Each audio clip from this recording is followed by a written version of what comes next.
নাগরিক ঐক্যের এককভাবে নির্বাচনের সিদ্ধান্তের মধ্য দিয়ে বিএনপির সঙ্গে মাহমুদুর রহমানের প্রায় এক যুগের সখ্য ও রাজনৈতিক পথচলা আপাতত সমাপ্ত হলো। কেন এমনটি হলো, এ ব্যাপারে বিএনপির কেউ মুখ খুলছেন না। নাগরিক ঐক্য বলছে, বিএনপির সঙ্গে আসন সমঝোতা না হওয়ায় তারা এককভাবে দলীয় প্রতীক কেটলি নিয়ে 11টি আসনে নির্বাচন করবে। দলের সভাপতি মাহমুদুর রহমান ঢাকা 18, বৃহত্তর উত্তরা ও বগুড়া 2 শিবগঞ্জ আসনে প্রতিদ্বন্দ্বিতা করবেন। ত্রয়োদশ জাতীয় সংসদ নির্বাচনে প্রার্থী বাছাই প্রক্রিয়ার একেবারে চূড়ান্ত পর্যায়ে এসে নাগরিক ঐক্যের সঙ্গে বিএনপির বিচ্ছেদের ঘটনা ঘটল। বদলে দাও বাংলাদেশ, এই স্লোগান সামনে রেখে নাগরিক ঐক্য নির্বাচনে নামছে। মাহমুদুর রহমান মান্না ছাড়া নাগরিক ঐক্যের আরো 9 জন নেতা প্রার্থী হয়েছেন। তাদের মধ্যে রংপুর 5 আসনে দলের প্রেসিডিয়াম সদস্য মোফাক্খরুল ইসলাম, সিরাজগঞ্জ 1 আসনে দলের যুগ্ম সাধারণ সম্পাদক নাজমুস সাকিব আনোয়ার, জামালপুর 4 আসনে যুগ্ম সাধারণ সম্পাদক মোহাম্মদ কবির হাসান, পাবনা 4 আসনে অর্থ বিষয়ক সম্পাদক শাহনাজ রানু। এছাড়া চট্টগ্রাম 9 আসনে দলের কেন্দ্রীয় কমিটির সদস্য স্বপন মজুমদার, চাঁদপুর 2 আসনে ইনামুল হক, কুড়িগ্রাম 2 আসনে মেজর অবসর আব্দুস সালাম, রাজশাহী 2 আসনে মোহাম্মদ শামসুল আলম ও লক্ষ্মীপুর 2 আসনে মোহাম্মদ রেজাউল করিম নির্বাচনে প্রতিদ্বন্দ্বিতা করবেন। গত 24শে ডিসেম্বর এক সংবাদ সম্মেলনে বিএনপির মহাসচিব মির্জা ফখরুল ইসলাম আলমগীর 10 জন নেতার নাম উল্লেখ করে তাদের সঙ্গে আসন সমঝোতার কথা জানিয়েছিলেন।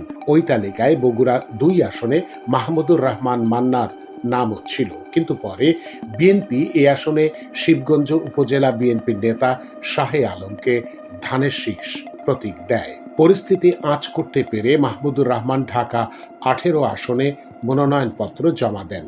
সেখানেও বিএনপি এস.এম. জাহাঙ্গীর হোসেনকে প্রার্থী করে। দুজনেই বিএনপির প্রার্থী হিসেবে রয়েছেন। মান্না বলেন, বিএনপি আমাকে বগুড়া 2 আসনে আনুষ্ঠানিক সমর্থন দিল, আবার তাদের একজন প্রার্থীও দিল। পরে ঋণ খেলাপি হাবিজাবি নানান কথা বলা হলেও ঠিক কি কারণে এটি করেছে আমি জানি না।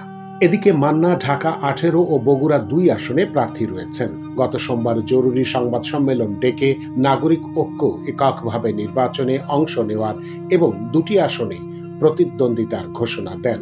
গত শুক্রবার রাতে বুকে ব্যথা নিয়ে মাহমুদুর রহমান মান্না বাংলাদেশ মেডিকেল বিশ্ববিদ্যালয় হাসপাতালে ভর্তি হন। সেখানে তার এনজিওগ্রাম হয়। চিকিৎসা শেষে তিনি বাসায় ফিরেছেন। এর মধ্যে তাকে দেখতে বিএনপির মহাসচিব মির্জা ফখরুল ইসলাম আলমগীর হাসপাতালে যান। মান্না জানান, আমার এনজিওগ্রাম হওয়ার আগে একজন সাংবাদিক এসে বলেন যে আমি যেহেতু অসুস্থ, নির্বাচন না করাই ভালো হবে। বিএনপির চেয়ারম্যান আমাকে মন্ত্রী বানাবেন।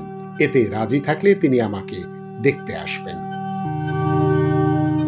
মান্না জানান, ওই সাংবাদিক পরে আরো একবার তাকে ফোন করে মতামত জানতে চান। তখন তিনি নির্বাচন না করে মন্ত্রী হওয়ার প্রস্তাব নাকচ করে দেন।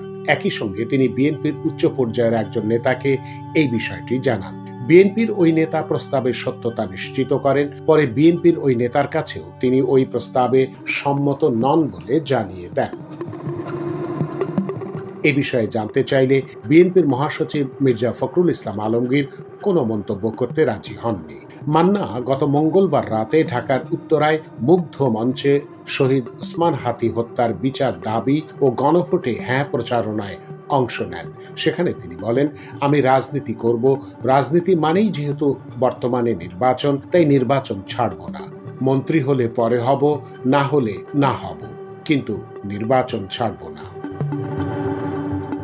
সেখানে মন্ত্রী হওয়ার প্রস্তাব প্রসঙ্গে মান্না বলেন, আমাকে কেউ বলেছিল আপনাকে মন্ত্রী বানানো হবে, এমপি হওয়ার দরকার কি? মন্ত্রী বানানোর আশ্বাস দিয়ে আমি রাজনীতি করা বন্ধ করে দেব কেন? এটা তো সদকা দেওয়ার মতো, ভিক্ষে দেওয়ার মতো হবে। মান্না এক সাক্ষাৎকারে বলেছেন, ডাকসুর ভিপি থাকার সময় ৪৫ বছর আগে প্রেসিডেন্ট জিয়া তাকে মন্ত্রিত্বের প্রস্তাব দিলে তিনি তা ফিরিয়ে দিয়েছিলেন। ২০১৩ সালের পর থেকে আওয়ামী লীগ সরকার বিরোধী আন্দোলনের বিভিন্ন প্ল্যাটফর্মে মাহমুদুর রহমানের সঙ্গে বিএনপির ঘনিষ্ঠতা দৃশ্যমান হয়। এরপর ২০১৮ সালের নির্বাচনের আগে বিএনপির নেতৃত্বে গঠিত জাতীয় ঐক্যফ্রন্টের শরিক ছিল নাগরিক ঐক্য। সে নির্বাচনে জোটের প্রার্থী হিসেবে দলটি 5টি আসনে ধানের শীষ প্রতীকে নির্বাচন করে, যার একটি ছিল বগুড়া 2। পরে 2022 সালের আগস্টে জেএসডি, গণসংহতি আন্দোলন, নাগরিক ঐক্য সহ 6টি দল মিলে গঠিত হয় গণতন্ত্র মঞ্চ। এই জোটকে সঙ্গে রেখেই বিগত দিনে সরকার বিরোধী যুগপৎ আন্দোলনে নেতৃত্ব দেয় বিএনপি। সে সময়কার সমমনা মিত্র দলগুলোকে মূল্যায়নের আশ্বাস দেওয়া হলেও সর্বশেষ আসন সমঝোতায় নাগরিক ঐক্যের সেই প্রত্যাশা পূরণ হয়নি। একইভাবে আসম আব্দুর রবের নেতৃত্বাধীন জেএসডিও আসন সমঝোতা না হয় এককভাবে নির্বাচনের ঘোষণা দেয়।